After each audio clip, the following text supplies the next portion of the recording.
Well, hey guys, so this is a fly tying video for you. It's on this fly. It's like a CDC emerger. So I'm starting with the firehole sticks size 317. I'm sorry, hook 317 size, this is a 20.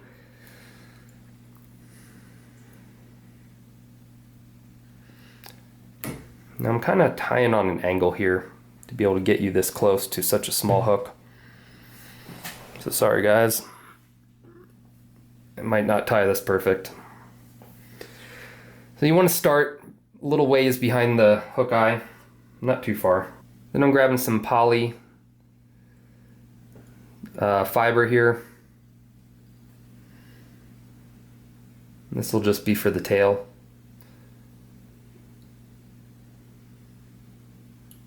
And doing a pinch tie here. Doing two and then bring it back a little like that. Do a couple to lock it in. And then this is some super fine, I think it's 1/100th sized Flashaboo. And then we're just gonna bring this down. Now again, I'm tying on an angle, guys. Be able to get this camera small enough or close enough to this small hook. So excuse my slow tying. All right, once you bring all those down pretty far into the bend, and just come up and try to keep this as smooth as possible. And I'm gonna twist this counterclockwise here to be able to flatten out the thread. As you can see, it's much flatter, and that's gonna make a much more smooth body. And we're just creating a little taper here.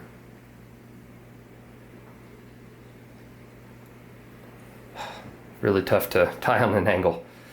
All right, so we're gonna select this, make sure you're not capturing any poly. There we go. And we're gonna wind this up. Now I find that this wants to move quite a bit because it's slippery. So I put my finger on it, and that'll hold that twist in place. And just create ribbing with this up the hook.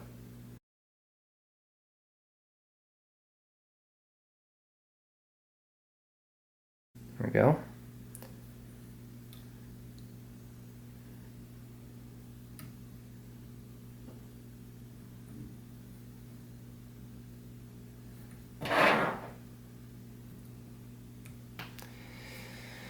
Then I like to cut this maybe about 1/3 the hook length. And you've got this extra you can use for your next one. Now this Flashaboo is not really very durable.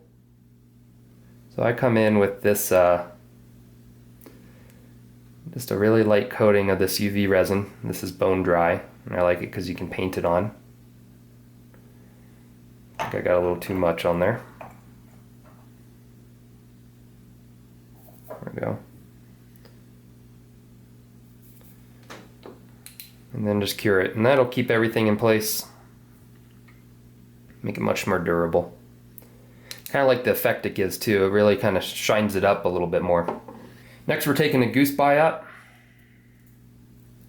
and some bright color. This time I'm using yellow. You can use like a hot pink or orange.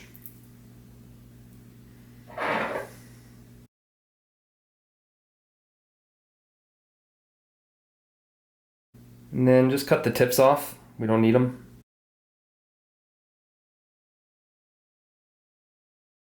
I'm going to tie it in with the tips in like this and have it angled pretty much straight back. Okay, 3 or 4 turns, so keep that locked in place. Take the next one. Oh, and by the way, there's 2 sides to a goose biot. It kind of rounds. It has like a taper or a concave actually, and we're tying the concave in. It's a little brighter on the other side, so All right, now that those are both tied in, we can come in with our scissors and we just want to cut an angle down like that. And then those are sharp edges, so I like to come in and just cut the tip of that edge off, make it a little, more rounded, as you can see. Do that on both sides.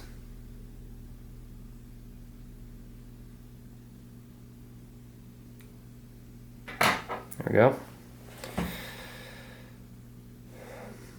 Bring your hook or your thread right about an eye length short of the eye. And then we're taking 2 CDC feathers.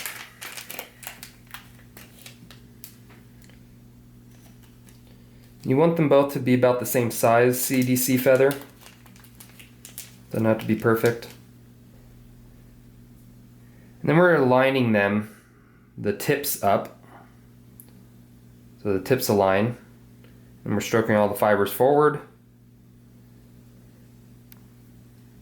There's a bit of a curve to these. You can see they curve upward. The whole feather curves upward. And when we pull it tight like this, all the feathers come up. We want to make sure that we are tying them with the curve going up. So once we got that curve somewhat going up, measure roughly around the hook length. We tie that in right on top of your hook. And then pull the front forward and create like a small little thread dam in front of it. And then this is the tricky part. You want to do kind of like a parachute post. First one is always the trickiest. Oh, there we go. Actually, sometimes I have to do 2. That time it just was 1. It's perfect. Now, this very sparse amount of dubbing.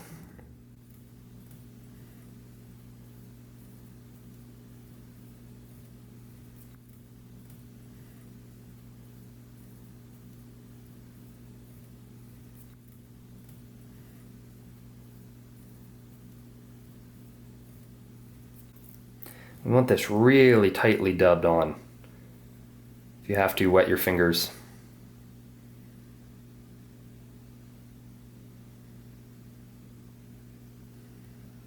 Bring this up, the feather up, make a couple turns in front,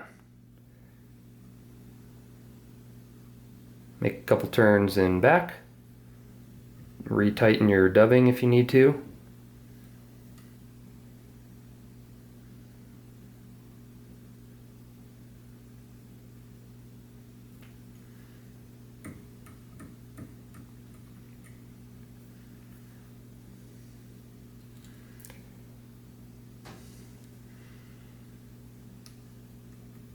Okay.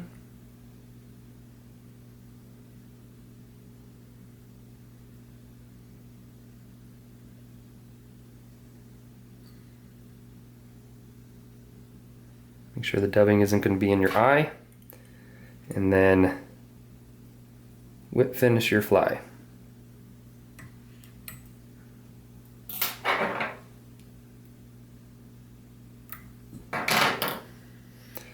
Now, you're going to come in with your scissors on a downward angle. You're leaving a little space for that back part, because that's where the stiffer fibers are. That's going to help keep it afloat. And this extra here, don't throw this away. Use this. This is really good for dubbing. In fact, next week, maybe the week after, whenever I can get to making the video, I'll show you what a fly that I use this for quite a bit. So now we've got 2 feathers in there, you remember. So we're gonna span this out so it looks like 2 wings. Okay? And then we're gonna push down and flatten that out a little bit more. Now CDC floats really well, but it's also not very stiff, so the water is just going to push this right up. So we need to stiffen this a little more.